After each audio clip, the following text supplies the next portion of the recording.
Assalamualaikum warahmatullahi taala wabarakatuh. Apa khabar anak-anak semua? Ustazah doakan kamu semua berada dalam keadaan sihat walafiat dan terus bersemangat untuk mengikuti pembelajaran kita pada hari ini. Okey, baiklah, hari ini Ustazah nak membincangkan bidang ibadah. Okey, Ustazah nak kamu bersedia dengan buku teks ibadah. Okey, muka surat 47. Okey, pelajaran yang tajuk yang hendak kita bincangkan pada hari ini adalah pelajaran yang keempat, tajuk wuduk. Okey.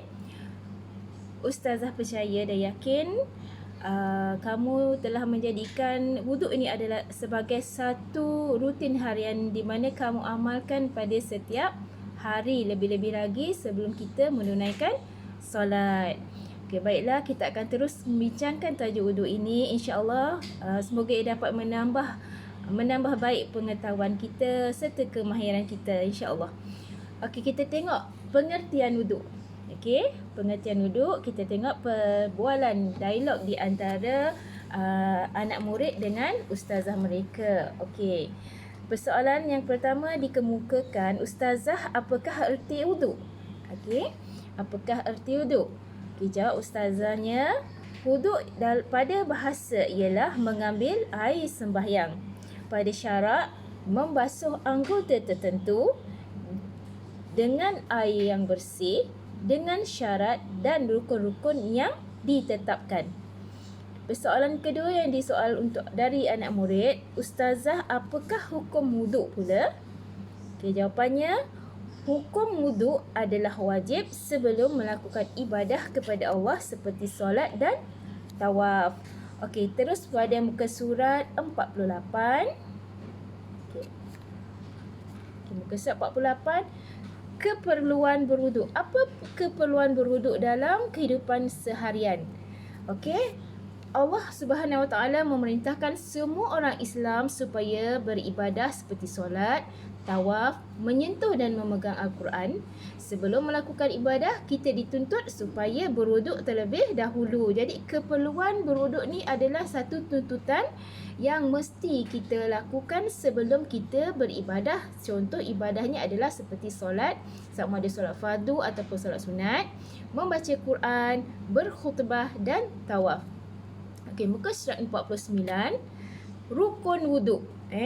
Rukun wuduk ada berapa? Ada 6. Rukun wuduk ada 6. Okey, sebelum tu kita tengok info. Dekat nota kecil ni ada satu info. Okey. Anggota wuduk ada berapa? Anggota wuduk ada 4. Yang pertama, muka. Yang kedua, tangan. Yang ketiga, kepala, dan keempat, kaki. 4 sahaja anggota wuduk, tetapi rukun wuduk ada 6. Kita lihat satu persatu. Rukun wuduk. Okey, yang pertama adalah niat. Okey, kita hendaklah berniat mengambil wuduk ketika mula membasuh muka. Masa kita basuh muka, sampaikan air pada muka tu, kita dah niat dalam hati untuk berwuduk. Okey, itu rukun yang pertama, iaitu niat. Macam mana niat wuduk? Seperti yang kamu telah biasa amalkan.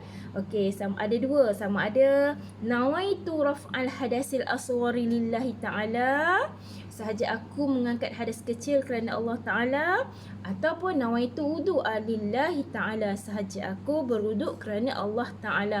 Mana-mana pun boleh. Sama ada yang panjang ataupun yang ringkas ni. Okey, seterusnya muka surat 51. Tadi yang pertama, rukun yang pertama niat. Rukun yang kedua ialah membasuh muka. Membasuh muka ni, kawasan muka yang wajib kita basuh daripada daripada atas ni sampai ke bawah ni, penuh, dan daripada sisi tepi telinga ni sampai telinga kanan sampai ke telinga kiri ni penuh. Bukannya bahagian tengah ni saja. Tu kalau kamu buat macam ni, salah lah. Sebab dia mesti meliputi bahagian muka. Okey, yang ketiga, membasuh kedua tangan hingga ke siku. Siku mana? Ni siku ni, kita siku. Tapi kita digalakkan untuk lebih dari atas siku sedikit. Okey, membasuh tangan hingga ke siku. Bermula dengan tangan kanan. 3 kali dan tangan kiri 3 kali.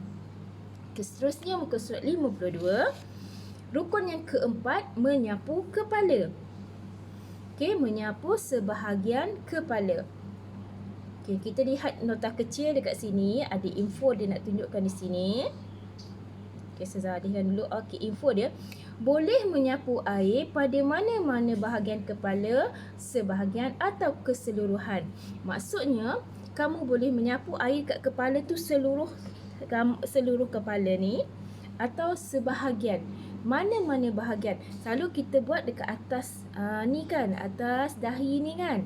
Kalau kamu buat kat sini pun tak apa. Di sini pun boleh, belakang tengkuk ni pun boleh. Mana-mana bahagian atau keseluruhan kepala.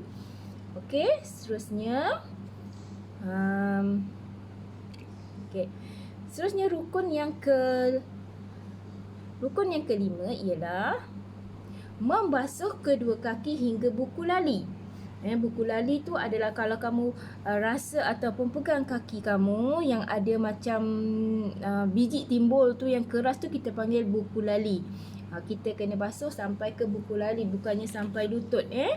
Dan sunat kita dekat celah-celah jari tu kita kita gosok, kita menyelangi. Kita ni lah, kita gosok celah-celah jari tu. Basuh kaki kanan 3 kali dan kiri 3 kali. Okey, seterusnya rukun yang seterusnya ialah yang keenam. Rukun keenam adalah tertib. Apa maksud tertib? Melakukan perkara wuduk tadi mengikut urutan. Urutan yang pertama tadi apa? Niat. Yang kedua, muka. Ketiga, tangan hingga siku. Keempat, menyapu sebahagian kepala. Kelima, membasuh kaki. Dan keenam, tertib. Itu ada rukun. Hari ini kita belajar sampai itu sahaja. Kita belajar mengenai rukun wuduk ada 6.